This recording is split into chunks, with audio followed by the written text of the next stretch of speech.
Bung Kun Ponto, apa kabar?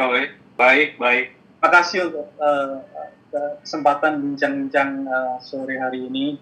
Jadi untuk pembaca yang belum tahu, atau pemirsa yang belum tahu, Bung Kun Ponto ini adalah pengasuh dari situs web atau blog yang harian yang bernama indoprogress.com. Jadi bisa Anda perkenalkan sedikit mengenai Anda dan Indoprogress, Bung, sedikit aja ke pemirsa Abu Hari. Baik, saya Kun Hussein Ponto. Saat ini saya tinggal di New York City dan barusan menyelesaikan kuliah di Brooklyn College di program studi ilmu politik.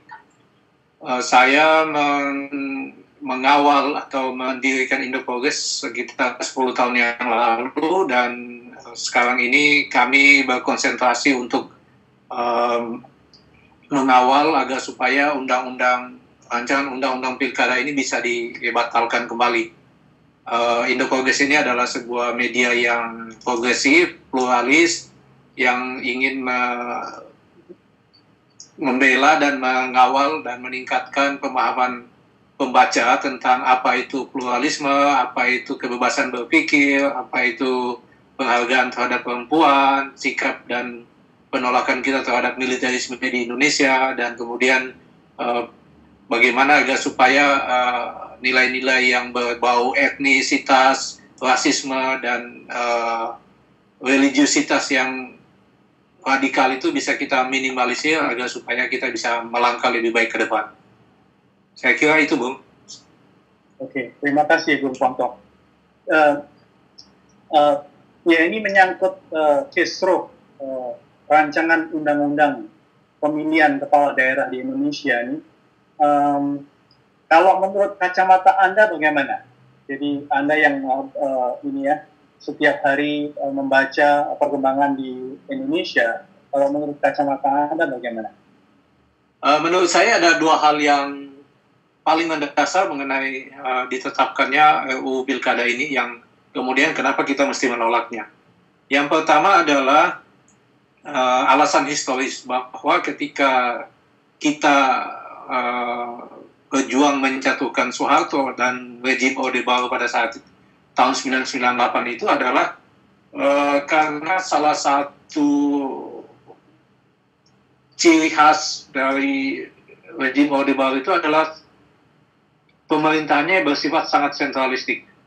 Kita tahu pada saat itu anggota parlemen, anggota baik pusat maupun daerah, kemudian bupati, gubernur pada saat itu, walaupun ada pemilihan umum untuk anggota parlemen, tapi sesungguhnya itu kan pseudo election ya.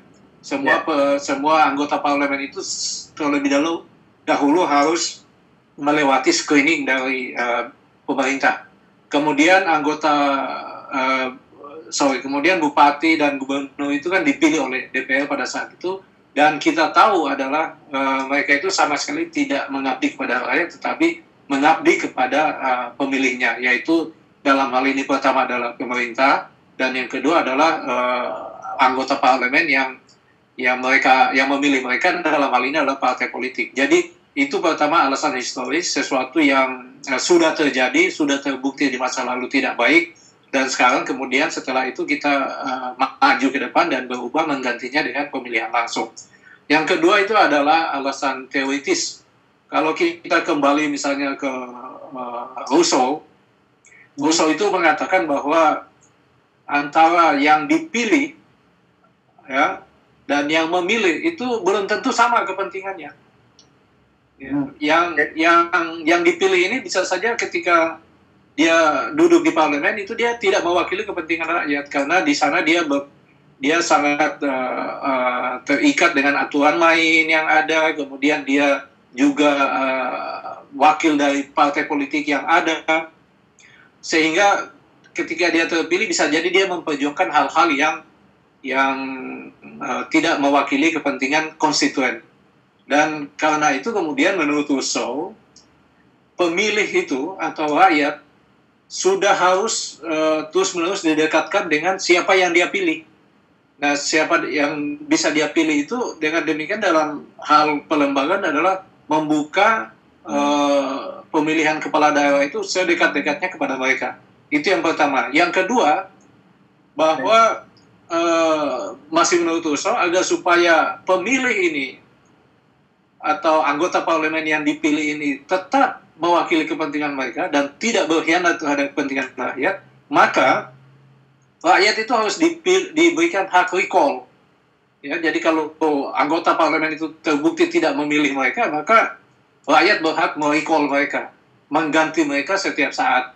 Nah, ini peraturan ini yang dipikirkan oleh Uso ini kan terbukti dalam praktek baik di masa Soeharto maupun setelah masa reformasi. Setelah masa reformasi kita tahu bagaimana kepala daerah atau bupati atau gubernur itu tidak, walaupun dia dipilih langsung, kemudian tidak otomatis dia kemudian mewakili kepentingan rakyat. Itu yang diklaim oleh koalisi ini kan, koalisi Merah Putih, bahwa bupati, gubernur itu banyak yang korupsi, banyak yang menyalahgunakan kekuasaannya. Itu benar, tapi caranya bukan dengan kembali ke sistem pemilihan tidak langsung, di mana itu makin lebih parah lagi, tetapi dengan memberikan hak-hak tambahan yang bisa diatur oleh undang-undang. Yang ketiga adalah, ini alasan teknis, bahwa koalisi ini kan berargumen bahwa pemilu langsung ini mahal biayanya. Nah, ya, itu juga benar, itu tidak salah gitu. Tetapi tidak sepenuhnya salah. Tetapi kalau kita kembali ke Uso, ini sudah dia pikirkan sejak 2 abad yang lalu, bahwa untuk mengatasi hal ini sebenarnya bisa dilakukan dengan cara tidak mengadakan kampanye. Jadi bupati atau gubernur atau anggota parlemen yang dipilih langsung itu harus dipilih berdasarkan rekam jejaknya, ya, rekam jejaknya. Dan agar supaya rekam jejak ini tidak dimanipulasi, maka kembali ke tesis dia yang awal, bahwa sebaiknya itu semakin didekatkan hubungan antara pemilih dan yang dipilih itu. Bukan dengan demikian tetaplah dia harus mempertahankan pemilihan langsung, tetapi semakin didekatkan. Artinya presiden dipilih langsung, gubernur dipilih langsung, bupati dipilih langsung, itu kan makin mendekatkan pemimpin atau yang dipilih kepada pemilihnya. Jadi itu 2 alasan utama. Yang pertama, bahwa secara historis ini memang sudah kita tolak karena terbukti gagal dan tidak baik. Dan yang kedua, secara teoritis memang agar supaya pemilih dan yang dipilih itu bisa tetap nyambung, bisa tetap yang dipilih bisa tetap bertanggung jawab kepada pemilihnya, dan yang pemilih bisa mengontrol yang dipilih, maka harus semakin didekatkan. Dan jawabannya adalah pemilihan langsung itu. Ya. Nah, ini kan udah bill-nya kan sudah, RUU-nya kan sudah lolos nih, itu sudah. Jadi kalau menurut Anda, ini kansnya atau kemungkinan atau peluang di mana bill ini bisa di-repeal atau dibatalkan, bagaimana menurut Anda? SBY memang mengemukakan bahwa dia menerbitkan 2 perpu. Jadi kalau menurut analisis Anda bagaimana? Kalau menurut saya, kita tidak bisa lagi berharap kepada elit politik, ya. Apalagi terhadap SBY. SBY itu ya pembohong, dia tidak peduli dengan kepentingan konstituen. Itu sudah terbukti sejak dia berkuasa. Yang dia pentingkan kan adalah citranya. Dia selalu ingin kelihatan lebih baik. Nah, karena itu kuncinya adalah pada rakyat sendiri, pada kekuatan di luar parlemen, di luar elit.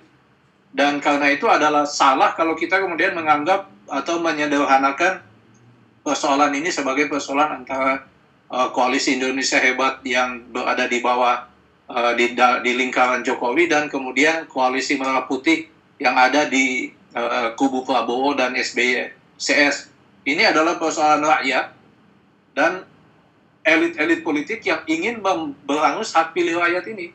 Karena ini kita kan, seperti yang sudah saya bilang tadi, bahwa reformasi itu bukan kemauan elit, elit-elit yang sekarang berkuasa ini seperti atau yang ingin mencabut kembali undang-undang pilkada langsung ini kan adalah mereka yang dulu-dulu adalah bagian dari rejim Orde Baru kan.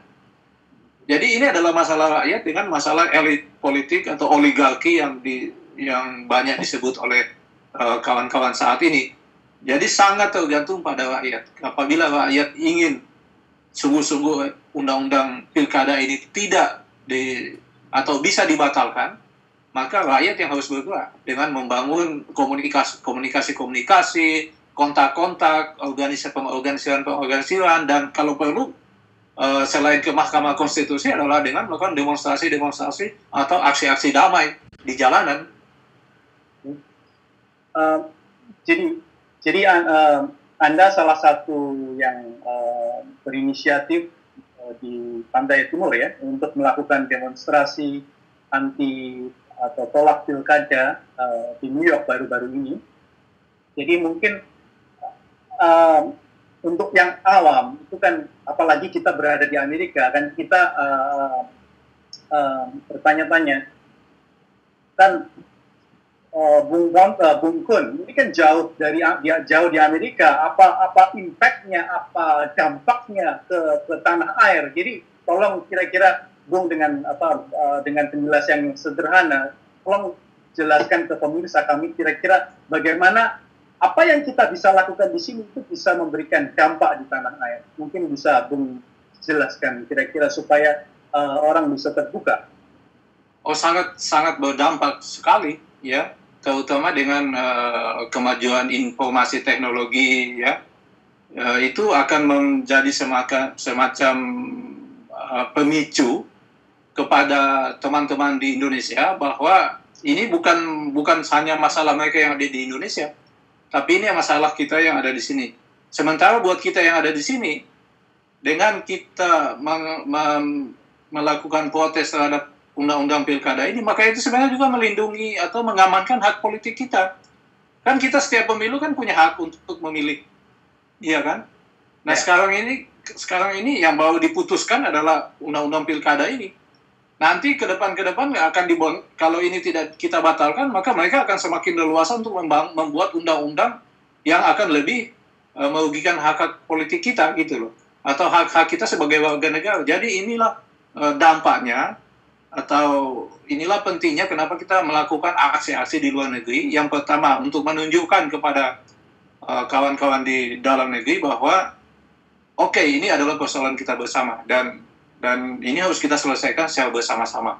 Dan dengan kemajuan teknologi informasi, maka mereka bisa melihat bagaimana concern kita terhadap masalah ini. Sementara buat kita yang di dalam, yang di luar, ini juga untuk melindungi hak politik kita ke depan. Karena bisa jadi elit-elit oligarkis ini akan membuat undang-undang yang akan makin mengebiri hak-hak kita sebagai warga negara gitu. Kita kan di luar negeri ini kan hampir tidak mendapatkan perhatian dari pemerintah. Iya kan, kita berjuang sendiri di sini. Kalau kita ada masalah sendiri, kita berjuang sendiri. Nah, bayangkan kalau kemudian mereka membuat undang-undang yang makin tidak peduli dengan hak-hak kita yang ada di sini. Right. Melanjutkan apa yang Anda sebut sebagai rekam jejak tadi ya, untuk jadi kita meminta akuntabilitas atau pertanggungjawaban dari DPR. Jadi kira-kira yang tayangan apa yang kira-kira kita bisa lakukan sebagai masyarakat madani atau masyarakat sipil untuk menekan DPR yang notabene rekam jejaknya seringkali tidak terekam dengan baik gitu. Ya, kita memaksa mereka untuk membatalkan undang-undang itu. Tidak ada jalan lain. Kita pernah melakukan ini di masa Orde Baru. Iya kan? Dulu pada saat itu siapa yang berpikir bahwa parlemen bisa menjatuhkan Soeharto, ya kan? Dan kemudian gerakan mahasiswa dan rakyat lainnya bisa menjatuhkan kekuasaan Soeharto. Siapa? Nggak ada yang pernah berpikiran seperti itu. Tapi kita bisa melakukan itu. Nah, sekarang kita harus melakukan itu lagi. Kita memaksa mereka untuk membatalkan ini. Karena kalau kita menyerahkan ini hanya kepada elit politik, maka ini akan jadi transaksi di antara mereka saja. Akan jadi transaksi saja, dan ini tidak akan misalnya SBY mengatakan bahwa dia akan mengeluarkan Perpu. Tapi apa yang bisa memberikan jaminan bahwa Perpu itu akan berjalan atau akan lolos? Karena ini kan dia sudah tidak menjadi presiden lagi. Dan kemudian itu akan bahkan menjadi beban tambahan buat Jokowi untuk melakukan negosiasi, lobby-lobby, transaksi politik yang bisa jadi karena Jokowi butuh dukungan di parlemen, bisa jadi dia melakukan transaksi juga, ya kan? Dan kemudian juga untuk menunjukkan kepada Mahkamah Konstitusi bahwa, kalian kalau bikin keputusan hati-hati karena ini adalah kalian nanti akan berhadapan dengan rakyat gitu. Jadi itu yang bisa kita lakukan, kita tunjukkan kepada mereka kalau kita ingin sungguh-sungguh membatalkan undang-undang ini.